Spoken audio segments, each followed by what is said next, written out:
ESPN cricket for T20 time out Hindi में आप सबका स्वागत है और स्वागत तो कर रहा है फिरोज शाह कोटला दिल्ली कैपिटल्स को। भाई मेजबान है वहां पे, पहला मुकाबला खेल रहे हैं घर में इस बारी IPL में, और स्वागत वो किसका कर रहे हैं?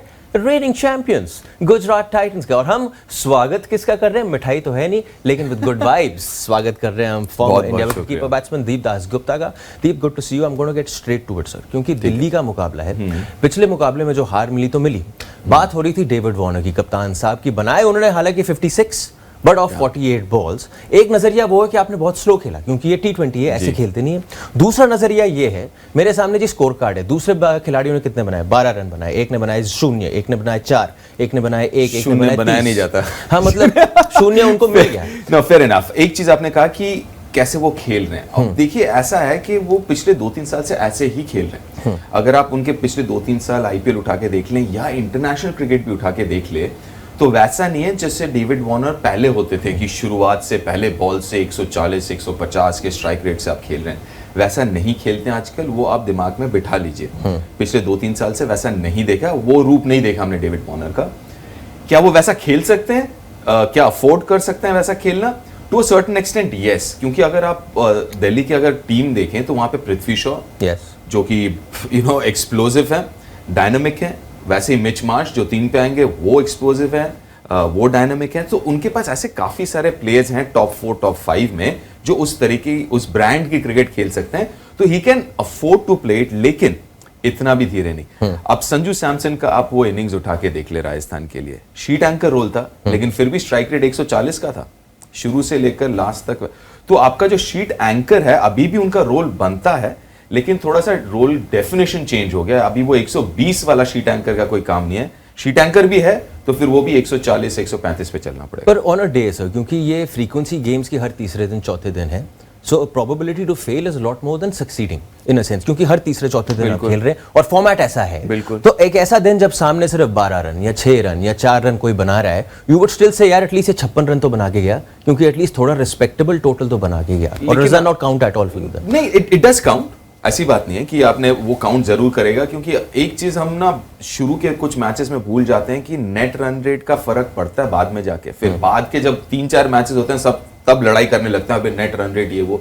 लेकिन मेरा ये मानना है कि अगर ऐसे मैचेस में अगर आपके पास मौका है नेट रन रेट बेहतर करने का, या नेट रन रेट मतलब थोड़ा सा वो खराब होने से बेहतर कर सकते हैं आप, तो जरूर उस पर भी सोच होनी चाहिए पहले मैच से। और मेरे ख्याल से दिल्ली उस सिचुएशन में थी इस मैच में जहां पे काफी पीछे थी वो मैच में। तो मेरे ख्याल से उस लिहाज से आप सोच सकते हैं कि चलिए उनका जो वो 50-55 रन है, at least they got close to Lucknow. Wicket की अगर बात करें, विकेट की बहुत चर्चा हो रही है, और जहां भी मैं पढ़ रहा हूं slow sluggish wicket, slow sluggish wicket. Sir, can we expect slow sluggish wicket? Because the numbers से average total batting first Delhi 170 plus, average winning total batting first 190 plus. Exactly. अब जो ये कह रहे हैं उन्होंने वो रिसर्च किया नहीं है कि पिछले मेरे ख्याल से 4 साल पहले या 3 साल पहले जो टॉप सॉइल है वो चेंज किया गया है। तो जब से वो चेंज हुआ है तब वो बदल गया है नेचर पिच का। अभी थोड़ा सा तेज आता है, वैसा स्लो और लो नहीं है। टेस्ट मैच ऑब्वियसली हमने देखा है, तो वो फर्क पड़ जाता है कि मिट्टी वही है, लेकिन आप पानी कितना डालते हैं, रोल कितना करते हैं, उस पर काफी कुछ निर्भर करता है कि स्लोनेस और बाउंस। लेकिन T20 आप उठा के देख ले पिछले 3 साल, जैसे आपने कहा, विनिंग टोटल इज 192 जी, first innings winning total. So low scoring तो कह ही नहीं सकते हम। लास्ट क्वेश्चन ऑन दिल्ली गेंदबाजी की अगर हम बात करें, अभी भी लुंगी एंगीडी नहीं है, एंड्रिक नॉके नहीं है, they are out on international duty. तो जो आपने वो जो 5 गेंदबाज देखे, which included Axar Patel, which included Kuldeep Yadav, Khaleel Ahmed, अभी भी गुंजाइश है कि you can go out there and be a match winning bowling combination, या यही है कि जी गेंदबाजी है लेकिन बल्लेबाजी पर निर्भर करने का मैच जीतने के लिए? देखिए, फिलहाल तो मेरे ख्याल से एक मैच के बाद ज्यादा बदलाव करेंगे नहीं। तो मेरा ये मानना है कि ऑलमोस्ट उसी टीम के साथ जाएंगे, और मुझे नहीं लगता कि जो पिच हमने देखा दिल्ली को खेलते हुए पिछली बार लखनऊ में, उससे ज्यादा फर्क होगा इस पिच में। इनफैक्ट ये पिच बेहतर होगा, और ऐसा कोई बाहर नहीं है, जैसे आपने कहा 2 साउथ अफ्रीकन अवेलेबल नहीं है, तो बाहर ऐसा कोई नहीं बैठा हुआ जो आप मिस कर रहे हैं जिसको। तो मेरे ख्याल से बॉलिंग में उतना बदलाव होगा नहीं, लेकिन again being a high scoring venue, ये बैटिंग के ऊपर जरूर दारोमदार ज्यादा होगा, क्योंकि उनके पास वैसे बल्लेबाज हैं, रोवमन पाल हो गए, मिच मार्श हो गए, पावर हिटर्स हैं, तो उनके ऊपर थोड़ा सा ज्यादा जो है तवज्जो देना होगा। दीप, खलील अहमद ऐसे एक टाइम पे जा रहे थे, फिर एक टाइम पे ऐसे ही गया और फिर डिसअपियर हो गए, मतलब हमें ग्राफ दिखाई नहीं। What has happened? चोट Purely? पिछले 1-1.5 साल में चोट के चलते वो शोल्डर बैक ऑपरेशन आसानी, और एक बार एक फास्ट बॉलर का वो इंजरी शुरू हो जाता है ना, तो उसके बाद फिर एक के बाद एक मतलब चलता रहता है इंजरी, मतलब वो कभी भी वो 100% नहीं होता। तो जब तक वो फास्ट बॉलर स्पेशली, जब तक फास्ट बॉलर का पहला इंजरी नहीं होता ना, तब तक ही इज फाइन। लेकिन एक बार पहला इंजरी हो जाता है और उनका पहला इंजरी थोड़ा सा सीरियस था, then it becomes very difficult to recover एकदम 100%। Aim is to find a mentor जो गुजरा है ऐसी चीज़ों से। नहीं, मेंटोर है वहाँ पे, अजीत है, और मैं पर्सनली भी जानता हूँ कि अजीत बहुत टाइम स्पेंड करते हैं उनके साथ, काफ़ी कुछ सीखा भी है खलील ने उनसे, तो वो एडवांटेज एक है खलील के पास to have someone like Ajit with him. और मेरे ख्याल से देखेंगे इस साल उतना मतलब अच्छा जाएगा खलील का, ऐसा मेरा मानना है। He still one of the main bowlers. Problem ये है कि जो साकरिया हैं उनके लिए ना, ये जैसे चेन्नई का पिच ज्यादा सूट करेगा, दिल्ली के पिच में जहाँ पे स्किट होके बॉल आएगी ना, तो उनके पास वो पेस नहीं है, खासकर 3rd-4th ओवर के लिए, एज इन सेकंड स्पेल के लिए।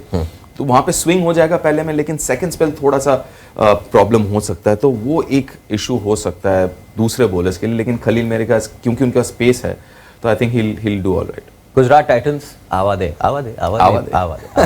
सर, विलियमसन साहब really you know Very unfortunate, but we wish him a speedy recovery. World cup वाला ईयर है यहाँ पे, बिल्कुल। बट अब बोला जा रहा है कि डेविड मिलर साहब आ रहे हैं, at least I am quoting him, क्योंकि उन्होंने प्रेस कॉन्फ्रेंस करी दक्षिण अफ्रीका के लिए, उन्होंने कहा मैं पहला मुकाबला मिस करूंगा, उसके बाद I am in the IPL। If Miller is back, batting order आपके लिए कैसे चलेगा? ऑब्वियसली मिलर 3 पे तो खेलेंगे नहीं, तो 3 पे जैसे हम पिछली बार भी देख रहे थे, कोई इंडियन हो गए, साई सुदर्शन हो जाएंगे या विजय शंकर हो सकते हैं, तो वो 3 में एक इंडियन, 4 पे हार्दिक वहीं पे रहेंगे, फिर मिलर 5 पे आएंगे फिर। तो मेरे ख्याल से वो एक अच्छी बात है। अगेन होपफुली विलियमसन और अच्छे फॉर्म में भी है यार, Williamson is in fabulous form, it's very very unfortunate. लेकिन एटलीस्ट ये है कि विलियमसन के इंजरी के बाद straight away David Miller available है। ऐसा नहीं हुआ कि गैप है कि 2-3 मैचेस किसी और को खिलाना पड़ेगा, तो आई थिंक वो स्ट्रेट फिट हो जाते हैं और they just go back to last year में जो था, लास्ट ईयर का जो बैटिंग ऑर्डर था, I think they will go back to that. एक फील गुड फैक्टर है ना पूरे टीम में कि everyone knows what they are doing, सबको एक दूसरे पे भरोसा है, and you see that when the team goes out खेलने के लिए। 100%। और see Hardik, Ashu as in Ashish Nehra, Vikram Solanki, वो लोग भी ऐसे ना कि मस्त मौला लोग हैं कि अच्छा। और हम लोग कहते हैं ना प्रोसेस की हम बात करते हैं, लेकिन घुमा फिरा के हम आ जाते हैं कि रिजल्ट पे क्या हुआ, कि हारे या जीते। मतलब बात करते हैं प्रोसेस की, लेकिन रिजल्ट आ जाता है अंत में, रिजल्ट में हारे या जीते। 100%। लेकिन ये लोग ऐसे हैं, और मैं आशु को आज से नहीं हो गए 25 साल से, वो एक्चुअली प्रोसेस पे बिलीव करता है। वो 4 पे 40 पे भी बोलेगा नहीं इसने अच्छी बॉल डाली इसने। क्यों? क्योंकि नहीं बॉल अच्छा डाला, वो यार 2-3 एज के चले गए, कोई पैर के बीच में से चला गया, बारीकी में जाते हो बेसिकली। एग्जैक्टली। सो वो एक बहुत बड़ा एडवांटेज है उस ग्रुप में कि वो एक्चुअली प्रोसेस को फॉलो करता है। Deep lovely having you in the studio with us. Always mine. Ashu भाई, टोपी कभी सीधी भी कर लिया करो आप, उन्होंने पीछे रखी हुई है थ्रू आउट दिस टूर्नामेंट, मेरे ख्याल से पीछे ही रहेगी। आप देख रहे थे ESPN cricket for T20 time out Hindi.